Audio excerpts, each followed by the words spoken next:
She walked into her mansion expecting silence, but instead she found her janitor kneeling on the floor, teaching two little girls something that would change her heart forever.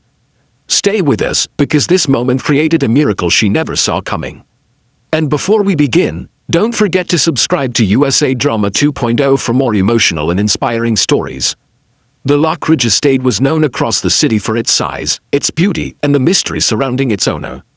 Evelyn Lockridge, a self-made millionaire, had built her empire from scratch: real estate, luxury rentals, and high-end renovations. People saw her as confident, sharp, and almost untouchable. But behind the expensive suits and the immaculate smile lived a woman who rarely showed emotion. Her strictness wasn't out of cruelty, it was out of habit. She managed her company the same way she navigated life.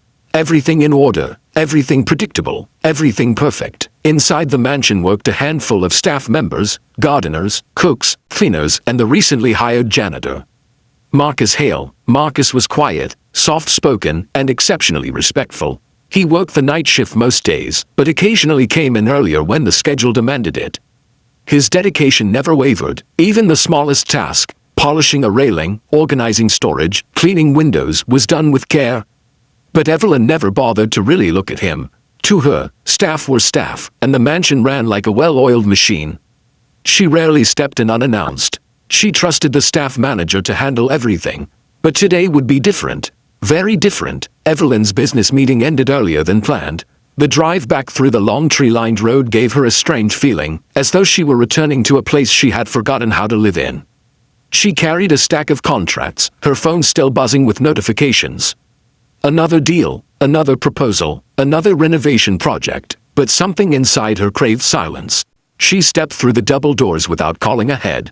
The mansion was still, too still. A faint sound came from the kitchen, a soft voice, followed by an even softer chorus from two tiny voices.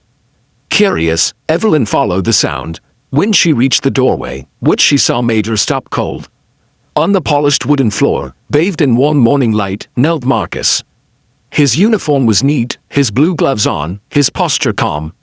In front of him knelt two little girls, maybe 3 or 4 years old, Evelyn's twin nieces, Lily and Lila, who were staying for the week. Their small hands were pressed together. Marcus's hands were pressed together. They weren't praying, they were learning. Marcus spoke gently, teaching them how to breathe slowly, how to stay calm, how to focus their little minds. Hands together, breathe in, breathe out. Good job, little stars.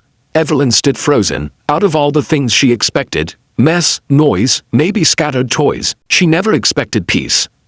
And she certainly didn't expect the janitor teaching her nieces something so gentle and pure. The girls giggled, trying to copy Marcus's breathing. Their tiny dresses shimmered in the sunlight. Marcus wasn't aware she was watching. He was fully present with the children, patient, kind, careful. Evelyn felt something inside her shift. Marcus finally looked up and froze when he saw the owner standing there. He quickly removed his gloves, stood up, and lowered his head respectfully. "Ms. Lockridge, I'm sorry, I didn't mean to intrude." The girls came into the kitchen asking what I was doing. They seemed upset about something, so I just tried to calm them. Before he could finish, Lily ran to Evelyn. "Auntie, Marcus taught us how to make the butterflies in our tummy go away." Lila followed, nodding seriously. "He said breathing helps when we're scared." Evelyn blinked. "Scared? Of what?" "Of the storm last night," Lila whispered. "It made loud noises. We didn't want to tell you because you were busy." Evelyn felt a sting. Busy? Always busy. Marcus looked uncomfortable. "I apologize if I crossed a line. I only wanted to help."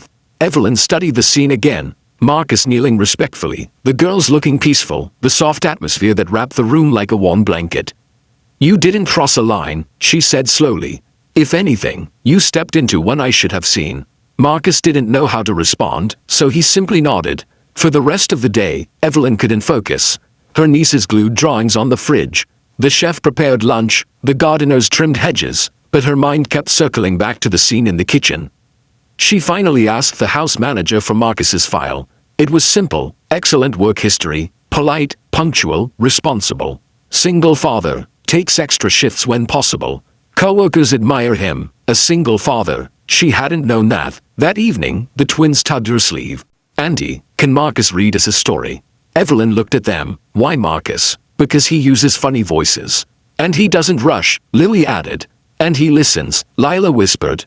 Evelyn's chest tightened, not in anger, but in revelation. The twins were right. He wasn't rushing. He was present, something she hadn't been in a long time. When Marcus returned the next morning, Evelyn waited for him. "Walk with me," she said. Marcus hesitated. "Yes, ma'am. You conned my nieces yesterday," she began. "You taught them something I didn't even know they needed." Marcus glanced at the floor. "I only shared something my daughter's therapist taught us. It helps children feel grounded." Evelyn stopped walking. "You have a daughter?" "Yes, ma'am. She's 6. Very bright, very sensitive." Evelyn raised an eyebrow. "You seem like a very attentive father." Marcus smiled softly, though his eyes carried a hint of fatigue. "I try my best." The simplicity in his answer disarmed her. She had always thought wealth made life manageable. But Marcus's quiet strength showed another truth. Care didn't require riches, it required presence. Over the next few days, Evelyn observed Marcus more closely, not as staff, but as a human being. He never complained, never rushed, never overlooked a detail. More importantly, the girls adored him. One afternoon she found them all in the garden, Marcus showing them how to take care of small plants. "Plants grow better when you talk to them gently," he explained. The twins copied him, whispering to the little leaves. Evelyn's throat tightened again. This man had brought something priceless into her home. Kindness without expectation. She began to wonder how much of life she had walked past without noticing. The turning point came one evening when the twins got frightened by thunder again. Evelyn tried to comfort them, but she was clumsy, out of practice with nurturing. "Do you want me to call Marcus?" she asked softly. The girls nodded instantly. Marcus arrived within minutes. He lived close by, always willing to come if needed. He sat with the twins, guiding them through slow breathing, letting them hold his hands, speaking to them with a warmth that seemed endless.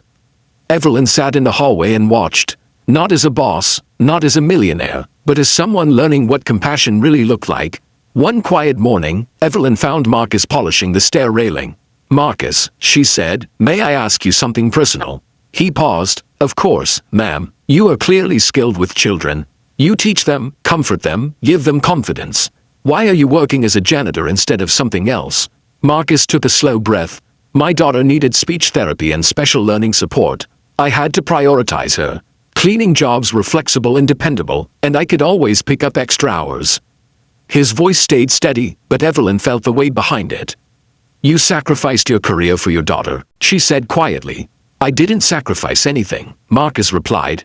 "She's my world." Evelyn's heart tingled with an emotion she hadn't felt in years. Respect, admiration, and something else, humility. The next week, Evelyn called a meeting with the entire house staff. Marcus stood near the back, hands folded respectfully.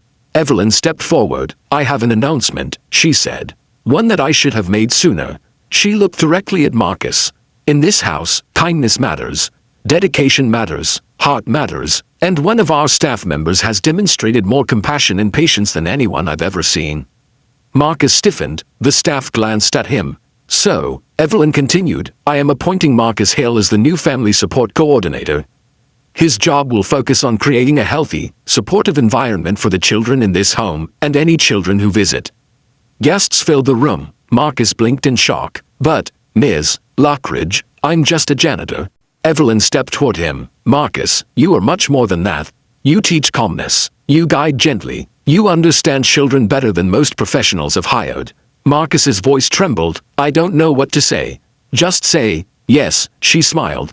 The twins ran into the room, cheering.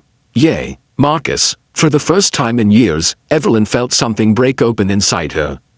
A doorway to a more human version of herself. Marcus excelled at his new role. He organized small outdoor activities, established a calm corner for children in the library, and even helped Evelyn design a children's wellness program for her real estate clients. Evelyn watched him work with a quiet awe. The transformation was not just in Marcus's career, it was in her heart. She began spending more time with her nieces, learning from Marcus how to listen, how to comfort, how to be patient. The mansion, once silent, now filled with laughter, curiosity, and warmth. Even the staff felt the change. Evelyn Lockridge, the woman known for her cold precision, now smiled more easily, listened more kindly, and walked with a gentler step. All because of one moment she never expected to witness. One moment that changed everything. On a sunny afternoon, Evelyn found Marcus in the garden again, this time teaching the twins how to plant herbs. She walked over quietly. "Marcus," she said softly, "thank you." He looked up, confused. "For what, ma'am?" "For showing me something I lost a long time ago." Marcus smiled. "What's that?" "Heart." She reached down, touching one of the tiny plants. "I built a life filled with riches, but not richness." Marcus said nothing. He didn't need to. The breeze, the sunlight, the sound of the girls giggling. Everything spoke for him. Evelyn inhaled deeply, walked in unannounced. She murmured to herself, "And what I saw changed my life forever." Marcus smiled gently. "And sometimes," he said, "the things we never planned become the things we needed most." Evelyn nodded. She finally understood. Sometimes the greatest lessons don't come from boardrooms, success, or wealth. Sometimes, they come from the quietest people, in the quietest moments, when the heart is finally ready to see them.